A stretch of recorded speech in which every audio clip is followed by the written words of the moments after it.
Hello दोस्तों, आप सभी का आपके अपने यूट्यूब चैनल पर स्वागत है। आज हम बात करने वाले हैं आपके डीजी ईएमई जो सेंटर था उसकी जो ऑफलाइन ग्रुप सी के फॉर्म आए थे और आपकी बहुत सी पोस्ट है वो अलग अलग सेंटरों पर निकली थी और उनको एडमिट कार्ड को लेकर एक बड़ी अपडेट आ चुकी है और आपके एडमिट कार्ड है वो आने स्टार्ट हो चुके हैं और किन किन बच्चों के आने स्टार्ट हुए हैं, किन किन बच्चों के रिजेक्ट हो रहे हैं। तो इन सभी बातों का डिस्कशन इस वीडियो के अंदर करने वाले हैं। तो आपका जो directorate general of electronics and mechanical engineers की जो यानी डीजीईएमई जो सेंटर है उसके अंदर ग्रुप सी की फॉर्म निकले थे और उसकी जो यानी आपकी जो नोटिफिकेशन की डेट थी ना, यानी नोटिफिकेशन की डेट थी, नोटिफिकेशन जो आउट हुआ था वो 19 दिसंबर को आउट हुआ था। 19 दिसंबर को नोटिफिकेशन वो आउट हुआ था और आपके जो फॉर्म फिलअप है वो आपकी 28 दिसंबर से स्टार्ट हो गई थी। ठीक है, यानी 19 दिसंबर को आपका नोटिफिकेशन आउट हो चुका था, 19 दिसंबर 2024 को, और 28 दिसंबर 2024 से आपकी जो फॉर्म फिलअप थे वो स्टार्ट हो गए थे और इसका जो ऑफलाइन फॉर्म है वो भेजना था। ठीक है, और लास्ट डेट थी आपकी 17 जनवरी लास्ट डेट थी।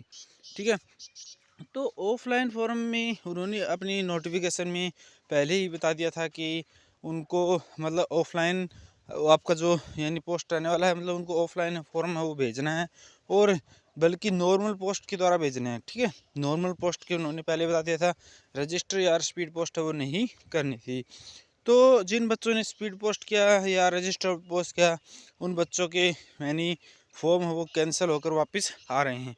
ठीक है, बहुत सारे बच्चों के तो वो मतलब रिजेक्ट होकर है वो आ चुके हैं, क्योंकि जिन्होंने रजिस्टर्ड और स्पीड पोस्ट कर दी ना उन बच्चों के कैंसिल हो रहे हैं, क्योंकि नोटिफिकेशन में उन्होंने पहले ही क्लियर कर दिया था कि आपको नॉर्मल पोस्ट वो करनी है। ठीक है, और जिन बच्चों ने मतलब एड्रेस में भी मिस्टेक कर दी, जैसे कमांडेंट है वो दो दो बार लिख दिया है, उन बच्चों की भी रिजेक्ट हो रहे हैं। मतलब जिन्होंने फॉर्म फिलअप करने में भी मिस्टेक की ना, उनकी भी फॉर्म है वो रिजेक्ट है वो कर रहे हैं। तो आप देख सकते हैं कि जिन बच्चों ने भेजने में गलती की या फॉर्म फिलअप करने में गलती की उनके रिजेक्ट होकर फॉर्म वापस आ रहे हैं। तो अभी मतलब अब फॉर्म की छटनी स्टार्ट हो रखी है, मतलब अब बच्चों के फॉर्म है वो अलग अलग छाट रहे हैं परसेंटेज वाइज, और जिन बच्चों के फॉर्म में मिस्टेक है उनका फॉर्म है वो वापस है वो भेज रहे हैं।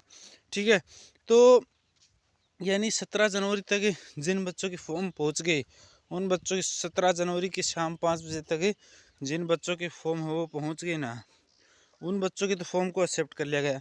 और उसके बाद जो यानी जिन बच्चों के फॉर्म है वो पहुंची उनको वापस वो रिजेक्ट कर कर वापस वो उन्होंने भेज दिया, क्योंकि अलग अलग सेंटरों में अलग अलग वैकेंसी निकली थी।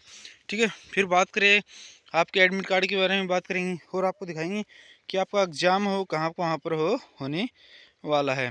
ठीक है, और उन्होंने अपने सेंटर को यानी जो नोटिफिकेशन है उसमें पहले ही क्लियर कर दिया था कि आपका एग्ज़ाम है वो कहाँ कहाँ पर होगा।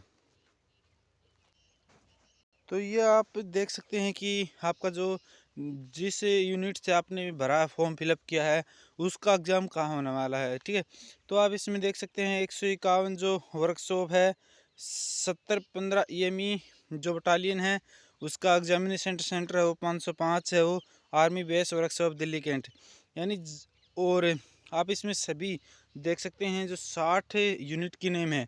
ठीक है, और उन्हीं 8 यूनिटों से आपने फॉर्म फिलअप किया था। तो आप देख सकते हैं आपने किस यूनिट से फॉर्म फिलअप किया था और उसका एग्ज़ाम है वो कहाँ पर होने वाला है। तो आप इसमें देख सकते हैं। तो जैसे ही यानी आपका एडमिट कार्ड आएगा उससे मानकर चलो 10 से 15 दिन के बाद ही आपका एग्ज़ाम होने वाला है, क्योंकि वहाँ से वो भेजेंगे तो आने में टाइम लगेगा।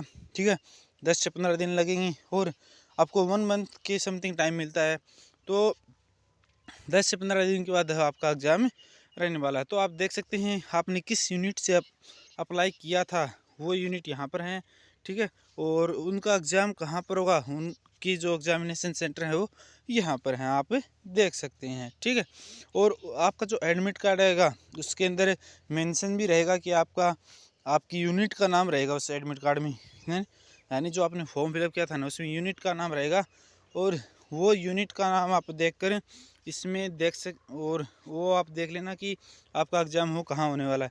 उस एडमिट कार्ड में ये मेंशन नहीं रहेगा कि आपका एग्ज़ाम यहाँ पर होगा, उसमें सिर्फ आपकी यूनिट का नाम रहेगा और उस नोटिफिकेशन से आप यूनिट का नाम देख कर एग्जामिनेशन सेंटर का नाम देख कर वहाँ पर जा सकते हैं। ठीक है, क्योंकि इसमें आपने खुद नहीं फिलअप किया था, उसमें सेंटर का नाम नहीं फिलअप किया, उसमें एडमिट कार्ड का ही नाम यूनिट का नाम ही फिलअप है वो किया था। तो यूनिट का नाम देखकर आपको एग्जामिनेशन सेंटर पर जाना है। उसमें आपकी EME सेंटर की जो मोहर वगैरह है वो लगी रहेगी और आपका एडमिट कार्ड है वो आपके लिफाफे के अंदर आएगा, जो लिफाफा आपने उस बड़े वाले लिफाफे के अंदर डाला था। ठीक है, तो आपके सभी एग्जामिनेशन सेंटर ये रहने वाले हैं।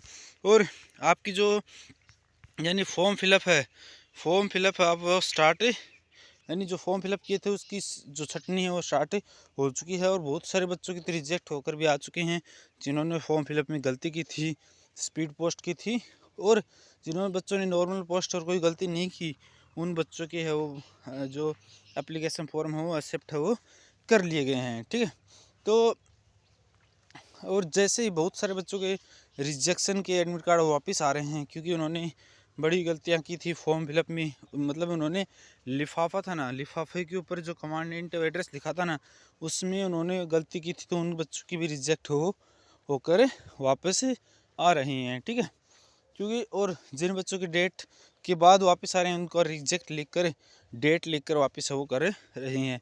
और कमांडेंट है वो जैसे कमांडेंट 2 बार लिख दिया। ठीक है, तो जिन्होंने एड्रेस में भी मिस्टेक की उनके भी वापस आ रहे हैं, और जिन्होंने नॉर्मल पोस्ट की थी डाक टिकट लगा कर उनके वो एडमिट कार्ड को मतलब एक्सेप्ट है वो किया जा रहा है। ठीक है, और कोई न्यू अपडेट आएगी DGEME जो सेंटर है उसके एडमिट कार्ड से रिलेटेड, क्योंकि छटनी चल रही है और जल्द ही आपके एडमिट कार्ड भी भेजने स्टार्ट कर देंगे, क्योंकि अभी तक एडमिट कार्ड भेजने स्टार्ट नहीं किए हैं, सिर्फ रिजेक्ट एडमिट कार्ड ही वापस है वो भेज रहे हैं। तो जैसे ही छटनी पूरी होगी उनके द्वारा, तो वो वापस है वो आपके एडमिट कार्ड वो भेजना स्टार्ट कर देंगे। और इसमें आपका पहले एग्ज़ाम रहने वाला है, ये कंफर्म है कि आप इसमें आपको पहले एग्ज़ाम होगा, फिर उसके बाद आपका फिजिकल हो रहने वाला है। ठीक है, और कोई कन्फ्यूजन हो तो आप हमें कमेंट करके पूछ सकते हैं। और वीडियो अच्छा लगा तो इस वीडियो को ज़्यादा से ज़्यादा शेयर करें और चैनल को सब्सक्राइब जरूर कर लें। थैंक यू एंड जय हिंद।